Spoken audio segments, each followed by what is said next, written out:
શહેરના પાંડેસરા વિસ્તારમાં આજરોજ ફરી એકવાર વિવાદ સર્જાયો હતો કે જેમાં મહાનગરપાલિકાની દબાણ હટાવવા ગયેલી ટીમ સાથે લારી ધારકો અને સ્થાનિકો વચ્ચે ઉગ્ર ઘર્ષણ સર્જાયું। આ સમગ્ર ઘટનાનો વિડીયો વાયરલ થયો છે।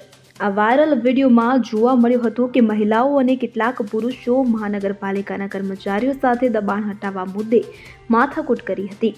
દબાણ હટાવવા પહોંચેલી મહાનગરપાલિકાની ટીમ સાથે આ લારી ધારકો અને સ્થાનિકોએ ઉગ્ર ઘર્ષણ જોતા સાથે રહેલી પોલીસ ટીમે સમગ્ર મામલો સંભાળ્યો હતો। મળતી માહિતી મુજબ પાંડેસરા વિસ્તારમાં ગેરકાયદેસર દબાણો હટાવવા માટે મહાનગરપાલિકાની ટીમ પોલીસ બંદોબસ્ત સાથે ત્યાં પહોંચી હતી।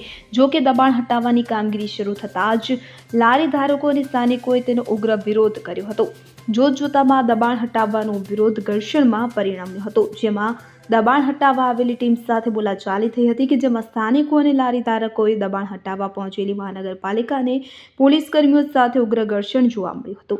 ઉલ્લેખનીય છે કે અગાઉ પણ આ જ વિસ્તારમાં ઢોર પકડવા ગયેલી મહાનગરપાલિકાની ટીમ પર સ્થાનિકો દ્વારા હુમલો કરવામાં આવ્યો હતો। ત્યારબાદ આજે દબાણ હટાવવા ગયેલી ટીમ સાથે ઉગ્ર ઘર્ષણ થતાં એવું લાગી રહ્યું છે કે સ્થાનિકો દ્વારા વિરોધ અને ઘર્ષણના બનાવો સામાન્ય બન્યા હોય।